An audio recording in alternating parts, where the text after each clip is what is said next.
அன்பு உறவுகளுக்கு என் திருத்துதர் வணக்கங்கள். நீங்கள் பார்த்து கொண்டிருப்பது டிவைன் விஸ்டம் மினிஸ்ட்ரிஸ் வழங்கும் திருத்துதர் தொலைக்காட்சி மற்றும் இணைய வானொலியின் ஞான வானொலி நிகழ்ச்சியில் உங்களுடன் உங்கள் ஆர்ஜே ஜோசி. அன்பு உறவுகளே, எல்லாரும் நலமா? நாம் இப்போ ஒரு அருமையான சூழலில் உட்காந்து நமக்கான இந்த நிகழ்ச்சியை நடத்திட்டுருக்கோம். நம்ம சர்ச்சுக்கு பக்கத்தில் தான், செயின்ட் செபாஸ்டியன்ஸ் சர்ச், அந்த இடத்துல தான் இருந்து இப்போ இந்த நிகழ்ச்சியை நடத்திட்டுருக்கோம். ரொம்ப அருமையாக இருக்குது இந்த அட்மாஸ்ஃபியர். சரிங்க, இப்போது ஒரு குட்டி கதை பார்க்கலாமா?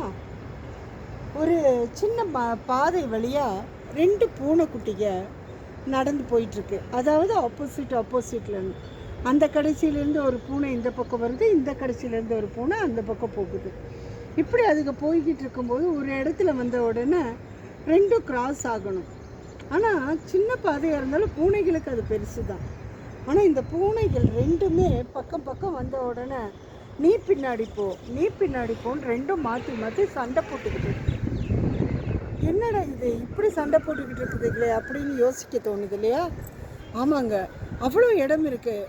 விட்டு கொடுத்து போகாமல் அதுக்கு 2ம் என்ன பண்ணுதுன்னா ஒன்றோட ஒன்று சேர்ந்துக்கிட்டு சண்டை போடுது. நீ பின்னாடி போகணும், நீ பின்னாடி உருன்னு. இதை மதில் மேலே உட்காந்துட்டு இருந்த இன்னொரு கிழட்டு பூனை அது பார்க்குது. என்னடா இதுக்கு 2 இப்படி சண்டை போட்டிருக்கு, இவ்வளோ இடம் இருக்கே, மாற்றி மாற்றி போயிருக்கலாமே, ஏன் போகாமல் இப்படியே உட்காந்துக்கிட்டு சண்டை போட்டுக்கிட்டு இருக்குதுங்க அப்படின்னு சொல்லி அந்த கிழட்டு பூனை நினைக்கிது. அப்புறம் அது அங்கேருந்து மதில் மேலேருந்து கூப்பிட்டு சத்தம் வேற போடுது. அறிவெளிகளே, இங்கே பாரு, அந்த பக்கம் இந்த பக்கம் அவ்வளோ இடம் இருக்குது, 2 பேரும் நகர்ந்து போக வேண்டியது தானே, ஒரே இடத்துல நின்றுக்கிட்டு 2 பேரும் நீ போன்னு நிற்கிறீங்களே, நகர்ந்து போக வேண்டியது தானே. நாங்கள் அப்படியெல்லாம் போக முடியாது, அவள் பின்னாடி போனால் தான் நான் போவேன் அப்படின்னு சொல்லி ஒரு பூனை சொல்லுது. இன்னொரு பூனை சொல்லுது, அவன் பின்னாடி போனால் தான் நான் போவேன், நான் எதுக்கு விட்டு கொடுக்கணும் அப்படின்னு சொல்லி 2மே சண்டை போட்டுக்கிட்டு அந்த இடத்துல பெரிய ரகளையே பண்ண ஆரம்பிச்சிருச்சு. 2ம் ஒன்றோட ஒன்று அடிச்சுக்கிட்டு அதுக்கப்புறம் தெரிச்சு ஓட ஆரம்பிச்சிருக்கு. இதை பார்த்து அந்த கிழட்டு பூனை சிரிச்சுக்கிச்சான். இவ்வளோ இடம் இருக்கே, விட்டு கொடுத்து போயிருந்தா 2 பேர்த்துக்கும் காயம் படாமல் போயிருக்குமே. இப்போ பாரு, சண்டை போட்டு 2க்கும் ரத்த காயத்தோட மனசு நிம்மதி இல்லாமல் அலைஞ்சிக்கிட்டு ஓடுதுங்க அப்படின்னு சொல்லி அந்த கிழட்டு பூனை நினச்சிச்சான். பார்த்தீங்களா, பூனைகள் சண்டை போட்டுக்கிட்டதில் விட்டு கொடுக்காம ஒன்றோட ஒன்று சண்டை போட்டு தன்னுடைய உடம்பையே காயப்படுத்திக்கிட்டு அதுக்கு சத்தம் போட்டுக்கிட்டு போயிட்டு இருந்திருக்கு. இதே தாங்க நம்ம வாழ்க்கையிலையும் நம்ம குடும்பங்கள்லேயும் குடும்ப உறவுகள்லேயும் இதே தான் நடந்துட்டுருக்குங்க. என்ன நடந்துட்டுருக்குன்னு பார்க்குறீங்களா? ஆமாங்க, நம்ம குடும்பத்தில் ஒருத்தரோட ஒருத்தர் விட்டு கொடுத்து அனுசரித்து போனோம்னா நம்ம வாழ்க்கை எவ்வளோ நல்லா இருந்திருக்கோம்ல. ஆனால் நம்ம அதை பற்றி யோசிக்கிறதே இல்லை. நான் நினைக்கிறது தான் பெருசு, எனக்கு தான் எல்லாம் அப்படிங்கிற அந்த உணர்வில் ஒருத்தருக்கு ஒருத்தர் விட்டு கொடுக்க மாட்டேங்கிறோம், புரிஞ்சிக்க மாட்டேங்கிறோம். எப்படி அந்த பூனைக்கு பக்கத்தில் அவ்வளோ இடம் இருக்குது, அந்த இடத்துல நம்ம விலகி போனால் நம்ம சேஃபாக போகலான்னு யோசிக்கலையோ, அந்த மாதிரி எவ்வளவோ விஷயங்கள் இருக்குது நமக்கு விட்டு கொடுத்து போகிறதுக்கு. ஆனால் எனக்கு போகிற பழக்கமே இல்லை.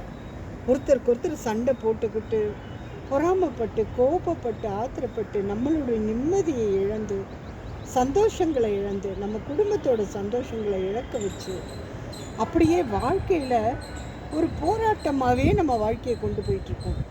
இதை நம்ம கொஞ்சம் யோசனை பண்ணி பார்த்தா எவ்வளோ நல்லாயிருக்கும்.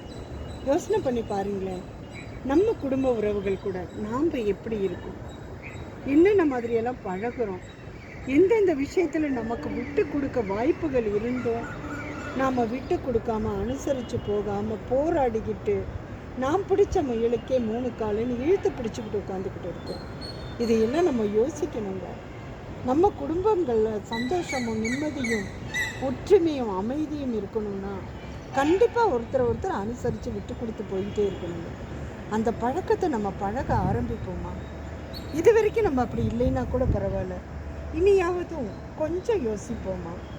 நான் உங்ககிட்ட யோசிப்போமான்னு சொல்கிற அதே நேரத்தில் நானும் யோசிக்கணும்னு நினைப்பேன். கண்டிப்பாக நானும் யோசிப்பேங்க. எந்தெந்த இடங்களில் நான் விட்டு கொடுக்காம போய் எதையெல்லாம் இழந்திருக்கேன், திரும்ப இனி நம்ம விட்டு கொடுத்து அனுசரித்து போகிறதுனால எந்தெந்த விஷயங்கள்லாம் நமக்கு கிடைச்சிருக்கு, அப்படின்னு நம்ம யோசிக்கணும். நான் யோசிக்கிறேங்க, நீங்களும் யோசிப்பீங்களா? இது நம்ம குடும்பத்தில், இதே மாதிரி வெளியவும் அப்படிதாங்க.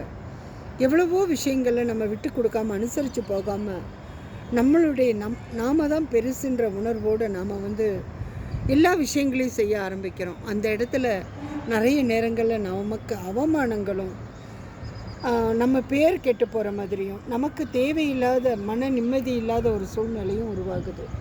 இதை நம்ம மாற்றணுன்னா நம்ம ஒருத்தரோட ஒருத்தர் விட்டு கொடுத்து போகணும், அனுசரித்து போகணும். கடவுள் நமக்கு எவ்வளோ அழகான ஒரு உலகத்தை கொடுத்துருக்காரு பாருங்களேன். இந்த சீனரியெல்லாம் எவ்வளவு அழகாக இருக்குது.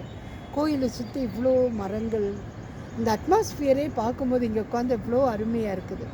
இவ்வளோ அழகான உலகம் நமக்கு கடவுள் கொடுத்துருக்கும்போது இதை அனுபவிக்கிறத ரசிக்கிறத விட்டுட்டு நாம் ஒருத்தரோட ஒருத்தர் சண்டை போட்டுட்டு பிரச்சனைக்கிட்டு இருந்தோம்னா வாழ்க்கை இந்த வாழ்க்கையை ரசிக்க ஆரம்பிக்கலாமா?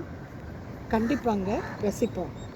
நீங்கள் பார்த்து கொண்டிருப்பது டிவைன் விஸ்டம் மினிஸ்ட்ரிஸ் வழங்கும் திருத்துதர் தொலைக்காட்சி மற்றும் இணைய வானொலியின் ஞான வானொலி நிகழ்ச்சியில் உங்களுடன் உங்கள் ஜோசி. சரிங்க, மீண்டும் நாளை சந்திக்கலாம்.